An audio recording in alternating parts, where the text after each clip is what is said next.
memusuhi sahabatnya. Apa dia kata? Wahai para musuh, janganlah kau hina sahabatku di depanku. Wahai para musuh, janganlah kau menghina sahabatku di hadapanku. Dia tak suka nak dengar bahawa orang menghina sahabatnya, mencela sahabatnya, kerana dia mengenal isi hati sahabatnya. Kerana mungkin sahabat dia telah menolong dia dan beberapa hal dan sebagainya.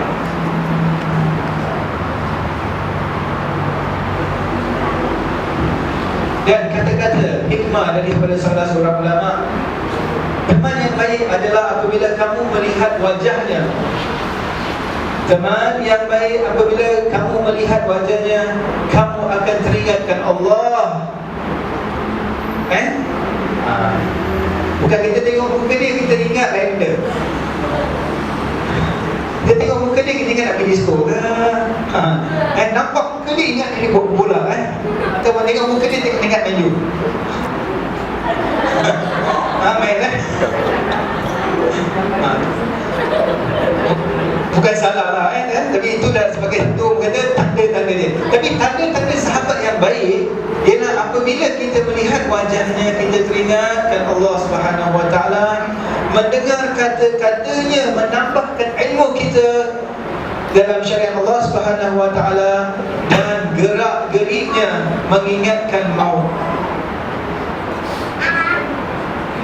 Berapa ramai hari ini kalau duduk bersimbang-simbang dengan kawan, ada berbual pasal mati.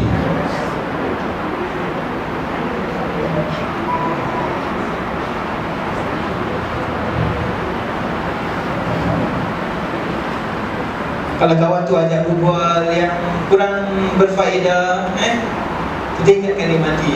Lalu dia cakap, kita kan mati lah, sehingga mati je. Sebenarnya kalau menurut sunnah Rasulullah SAW, kalau dari segi apa yang diriwayatkan, Rasulullah manusia yang maksum, manusia yang maksum, iaitu yang tak ada dosa, sehari semalam mengingat akan maut ialah 20 kali. Allahu Akbar. Pasal dikata-kata di sini Allah Subhanahu Wa Taala mencipta makhluk di atas muka bumi ini berpasang-pasang.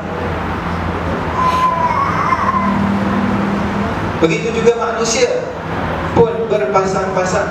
Manusia tidak suka hidup sendiri. Walaupun mungkin dia bujang, bujang sampai 40-50 tahun, tapi pasti dia ada kawan. Manusia tidak boleh hidup sendiri. Itu pasal Sayyidina Uthman ibn Affan, khalifah yang ketiga, orang tanya sama dia, ya Amirul Mukminin, aku perhatikan setiap kali orang cakap pasal syurga, kau relax saja. Orang cakap pasal neraka, kau relax saja. Cakap pasal syurga, semua orang suka kan? Siapa yang nak masuk syurga? Semua nak masuk syurga. Saya pun nak masuk syurga. Mudah-mudahan semua kat sini masuk syurga, insyaAllah. Dan semua hari-hari berlindung dengan Allah. Wa qina azaban nar, wa qina azaban nar. Mudah-mudahan kita dijauhkan dari api neraka. Tetapi apabila dibual tentang maut ataupun dibual tentang kubur, Uthman ibn Affan akan menangis meraung.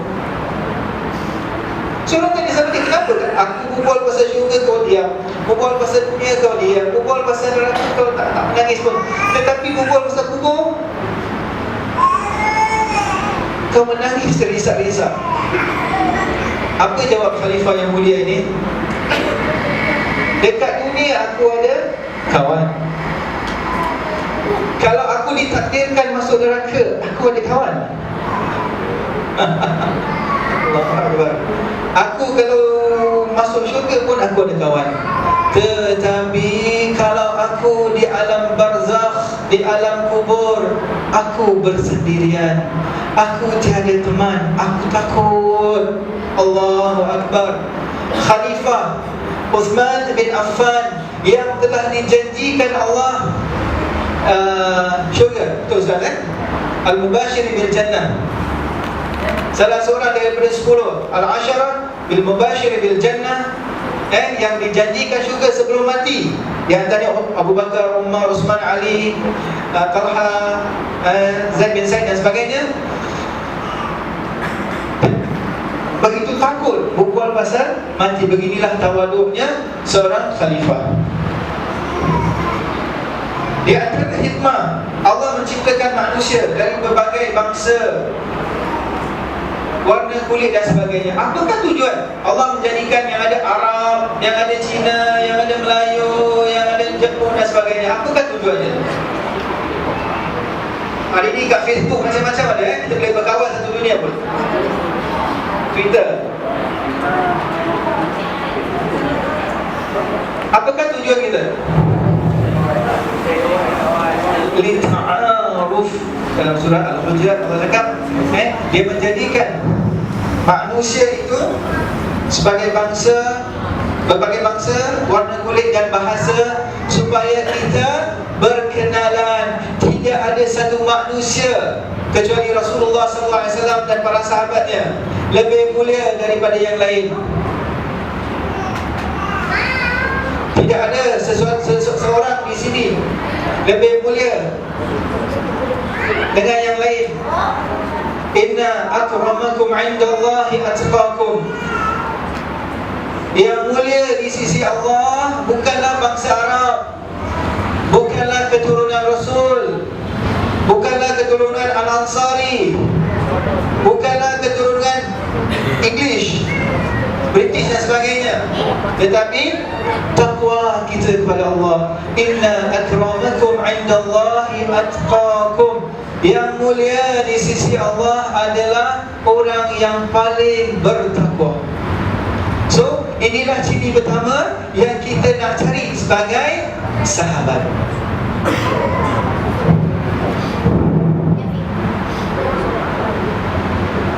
Di dalam Islam, faktor memilih kawan amat dititik beratkan. Kita jangan pilih sembarang orang menjadi kawan. Kalau kita tengok, ketika seseorang itu nak berumah tangga, apa Rasulullah cakap?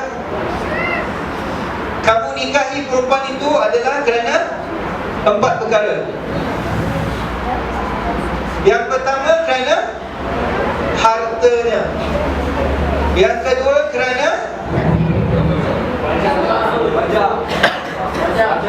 yang pertama kerana hartanya, yang kedua kerana bangsawannya, yang ketiga kerana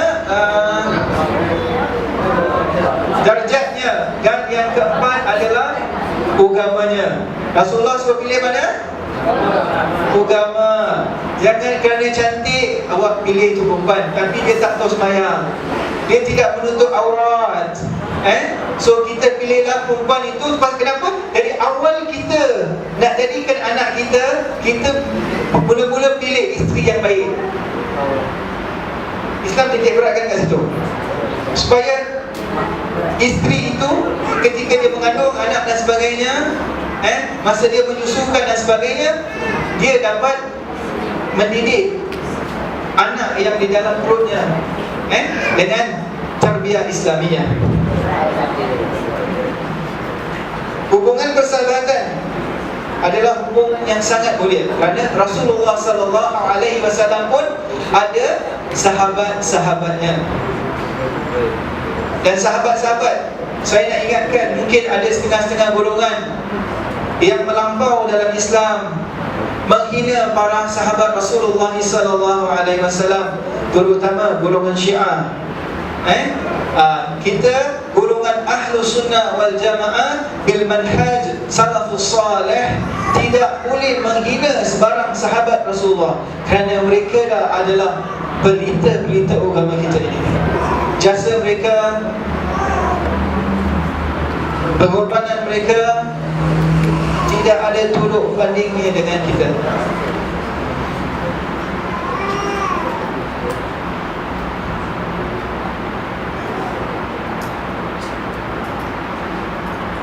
Ada sebuah hadis Rasulullah SAW, riwayat dari Abi Daud, seseorang itu adalah pengikut agama temannya.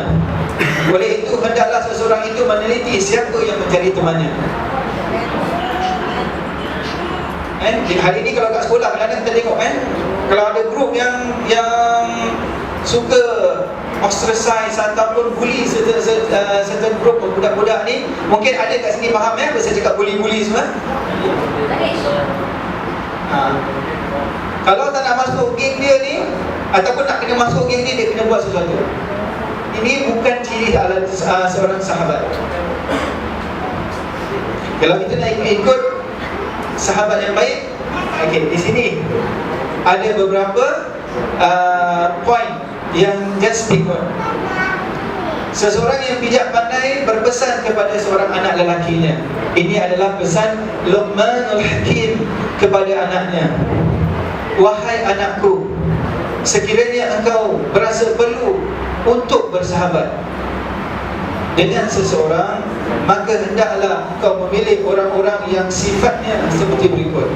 Yang ini sifat-sifat yang baik. Yang pertama, jika engkau berbakti kepadanya, dia akan tahu melindungimu. Jika engkau merapatkan persahabatan dengannya, dia akan membalas balik persahabatanmu itu. Jika engkau memerlukan pertolongan daripadanya, dia akan membantu kamu dalam segala hal. Walaupun dia susah pun dia akan mencari jalan untuk mengeluarkan kita daripada kesukaran itu. Jika engkau menghulurkan kebaikan kepadanya, ia tahu menghargai kamu. Setelah menghargai kamu, dia akan sentiasa menyebut-nyebut nama kamu di atas kebaikan. Jika ia melihat sesuatu aib dari kamu, sesuatu yang kurang senang dilihat, maka ia akan menutup aib kamu. Bukan dia cerita kepada si lain-lain, kau tahu tak dia begini, so and so. Tak, dia akan tutup aib kita. Sedapat mana seperti dia menutup aib keluarganya, dia akan menutup aib kita. Jika engkau berdiam diri, kadang-kadang kita duduk dengan kawan kita, selalu kita duduk ceria. Hari ini kita duduk, kita sedih. Dia pun kalau kawan yang tak menghargai kita, dia tak akan tanya, kenapa kau senyap hari? Kenapa muka kau sedih hari? Tetapi dia akan bertanya, Azman, kenapa sedih hari ni?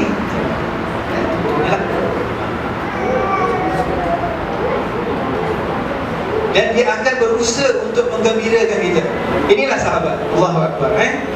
Jika datang sesuatu bencana menimpa dirimu, dia akan meringankan kesusahanmu. Jika engkau berkata kepadanya, nescaya ia akan membenarkan kamu. Ini cerita popular ya.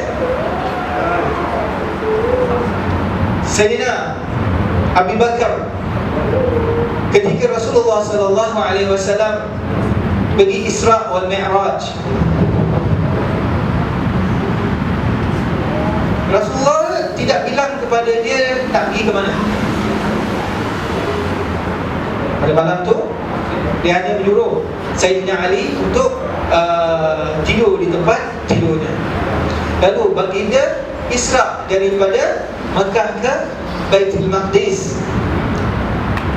Kemudian daripada Baitul Maqdis Rasulullah Mi'raj, iaitu naik hingga 7 petala langit menemui Allah Subhanahu wa taala dengan kefahaman yang kita tahu. Kita tak boleh imagine bagaimana Rasulullah tu bertemu dengan Allah SWT, tapi kita yakin menurut hadis-hadis yang sahih bahawa Rasulullah SAW menemui Allah Subhanahu wa taala. Pada ketika itu, dan perjalanan Rasulullah SAW dari Mekah ke Baitul Maqdis, dan daripada Baitul Maqdis naik ke langit ke-7, turun balik dan pulang balik ke Mekah dalam masa semalam. dalam masa semalam. Kalau menurut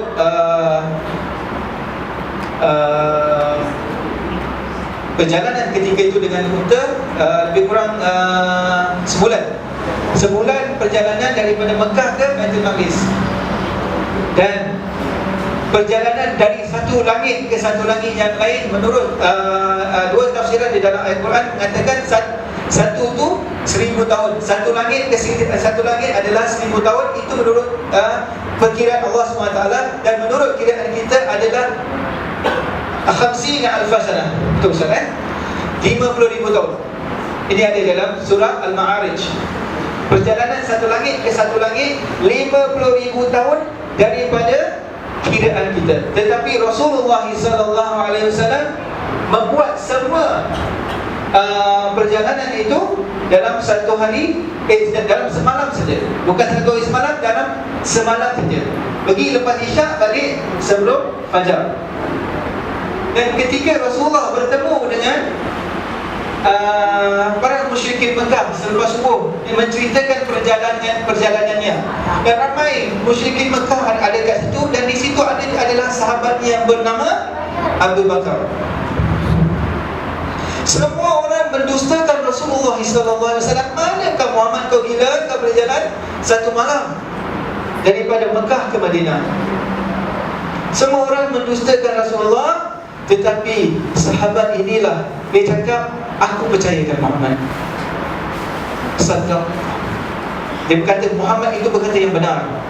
Tapi Muhammad hanya berceritakan aku berjalan daripada Mekah ke Baitul Maqdis. Muhammad tidak ceritakan yang dia naik ke langit. Kalau dia ceritakan naik ke langit, tak tahu apa dia kata tentang Nabi Muhammad SAW. Tetapi apa kata Abu Bakar?